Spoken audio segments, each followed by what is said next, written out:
be action-packed, and I'm going to come out here guns blazing. Odell Beckham makes a phenomenal play. He makes a phenomenal play. The gadget play? The reverse for the touchdown. Which one? Which gadget? Watch it. This one. Okay, there's a bunch of them. The reverse for the touchdown. Watch the two linebackers, though, highlighting Jalen Smith and Joe Thomas, top of the screen. They actually see the reverse with their eyes. They see Odell Beckham. Now I need you to make a play. Neither of those linebackers are going to be blocked. The first one you're going to see, Joe Thomas, you're unblocked. Go be a hero. Go make a play. Go do something. Did you just block yourself? Now at the bottom of the screen, Jalen Smith, why are you walking? Why are you walking?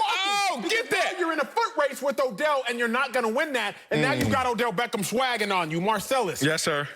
Hard work beats talent when talent doesn't work hard. The problem is the Cowboys are limited talent-wise, and they are even more limited from a hard work perspective. The Cowboys season is, in fact, over based on their expectations because they have three pivotal errors. Scheme, talent, and hunger. That's their issues right now.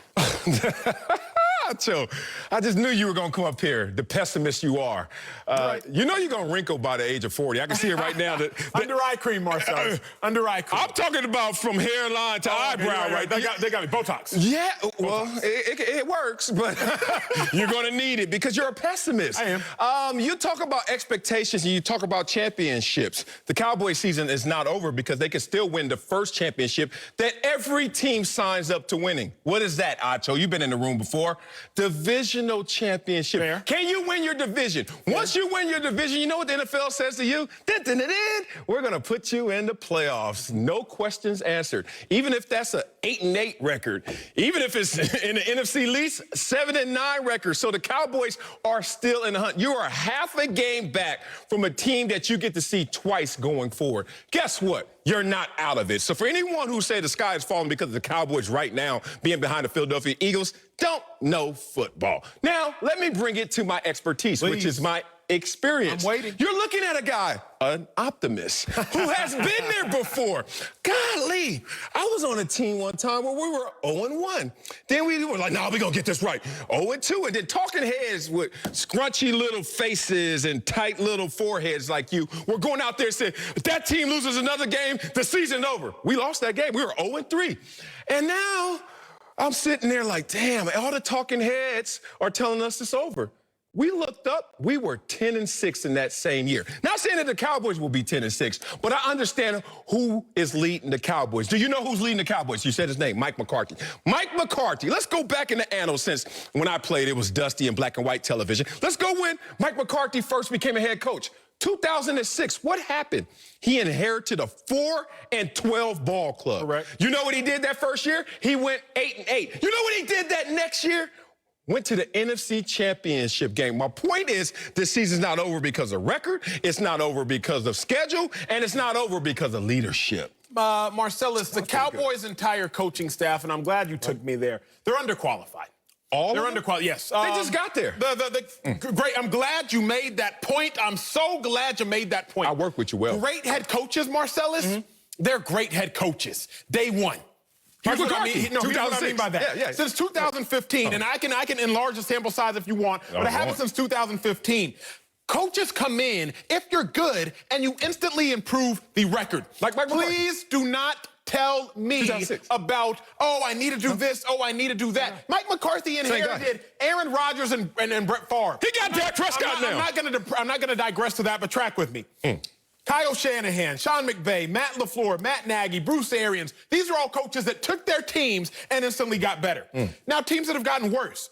Chip Kelly, Matt Patricia, Vance Joseph, Hugh Jackson. These are teams that coaches that took their teams and they instantly got worse. Now, let's just talk about this year. Matt Rule got the Panthers sitting at 2-2, baby. They look good. Kevin Stefanski got the Browns sitting at 3-1. Mike McCarthy has the Cowboys at 1-3. I said this yesterday on Twitter, but everybody who watches the show ain't on Twitter, so track with me. Mike Nolan is the Cowboys defensive coordinator. The last time he was a defensive coordinator in the National Football League, 2014. He was a DC for the Falcons for 3 years. I heard you. They ranked 26th in defense, 27th in defense, That's worse. 32nd in defense, Can't get worse than that. and got fired. Why is Mike Nolan the defensive coordinator for the Cowboys, then, do you ask? Because in 05, he hired Mike McCarthy to be his OC when Mike Nolan was a head coach. The Cowboys' offensive staff, the Cowboys' defensive staff, they are underqualified. If I'm a Cowboys fan, I'm livid. Because Jerry Jones, I've entrusted you to make the right decisions. Mike McCarthy, we've entrusted you to make the right decisions, and you're not. You're hiring dudes that are underqualified, but they scratched your back once upon a time, so now you're sitting here rubbing theirs. Oh, wow. That was deep. That was your cornyism? Is that how you like to do it all the time? Oh, you're looking out for your friends and all that, even though that happens everywhere, even at the top. Patriots, Bill Belichick's son is on staff. I don't know how he's not running a defense. I don't. Nor is he running the offense. No one is running this defense. Mike Nolan. Except the Cleveland Browns rushing attack is running this defense. How the hell you give up 307 yards and the best running back got hurt early? That is tough to swallow. But you don't know what's interesting when you give up all your statistical data. And I noticed something about you. You love statistical fallacies.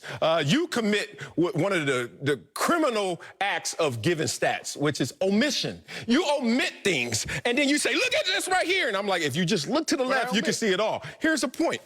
The Dallas Cowboys, despite them getting more attention than the dynastic Patriots, have not had the same level of expectations as the New England Patriots. But we talk about them a lot more. We're talking about them right now in the A block. So here's the thing about the Dallas Cowboys. You need to understand, maybe because you're from Dallas, you're so far in the forest, you can't see the trees. The Dallas Cowboys have not been to the playoffs in consecutive years since when, Acho? 2006, 2007. Why do I bring that up? Because if you now hire Mike McCarthy to fix a situation, one, you got to give him time, and two, you got to realistically understand what that situation is. This is not a team that every year they're in the playoffs and all of a sudden, we're 1-3, what shall we do? This is a team that usually, if they're in the playoffs, Marcellus, they're not the next year. Please be realistic, brother. The Cowboys have gotten worse. That's my problem. How they get worse? Because they don't even play complimentary football. Oh, now you get into my lane. Let me talk to you about this point. They've actually gotten worse. The first point is very simple. Mike McCarthy, you know your defense is terrible. Why do you know your defense is terrible? Because I know your defense is terrible. Because Marcellus knows your defense is terrible. Because the whole free world knows your defense is terrible. So Mike McCarthy, protect them. Okay. What do I mean? The Packers defense actually is worse than the Cowboys defense. How are they worse, Sacha? Packers defense gives up 6.6 yards per play. Cowboys defense only gives up 6 yards per play. So then how come the Cowboys defense looks worse? Because we see them more often. Packers defense time of possession. Packers possess the ball on average 36 minutes a game. Opponents 24. But the Cowboys only possess the ball 26 minutes a game. Opponents 34. Why am I bringing up these statistics? Please tell me why. Not to get you lost in the weeds, but to say this.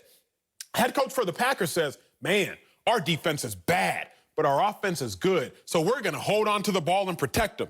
Head coach for the Cowboys says, man, our defense is bad, but our offense is good. Let's get into a shootout.